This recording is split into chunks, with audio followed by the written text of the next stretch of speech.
মিয়ানমারের জান্তা সরকারের দীর্ঘ কারাবাস থেকে মুক্তি পেলেন দেশটির গণতন্ত্রকামী নেত্রী অং সান সুচি। তবে পুরোপুরি মুক্তি নয়, তাকে কারাগার থেকে সরিয়ে নিজস্ব বাসভবনে হস্তান্তর বা গৃহবন্দী করা হয়েছে।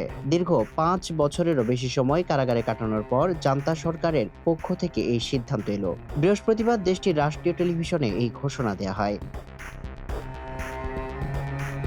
২০২১ সালের সামরিক অভ্যুত্থানের মাধ্যমে ক্ষমতাচ্যুত হওয়ার পর এই প্রথম ৮০ বছর বয়সী এই নোবেলজয়ী কোনো ছবি জনসম্মুখে প্রকাশ করা হয়েছে। প্রকাশিত ছবিতে তাকে দুই সামরিক কর্মকর্তার মাঝে একটি কাঠের বেঞ্চে বসে থাকতে দেখা গেছে। একটি বৌদ্ধ ধর্মীয় উৎসব উপলক্ষে সাধারণ ক্ষমার অংশ হিসাবে জান্তা প্রধান মি অং হ্লাই সুচির সাজা কমানোর নির্দেশ দেন।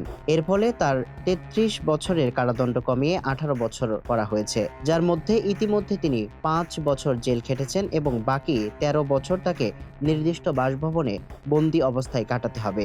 জান্তার প্রধান আরও জানিয়েছেন, সুচি এখন থেকে তার জন্য নির্ধারিত বাসভবনে বাকি সাজা ভোগ করবেন। সুচির পাশাপাশি আরও ১,৫১৯ জন বন্দীকে মুক্তি দেওয়া হয়েছে।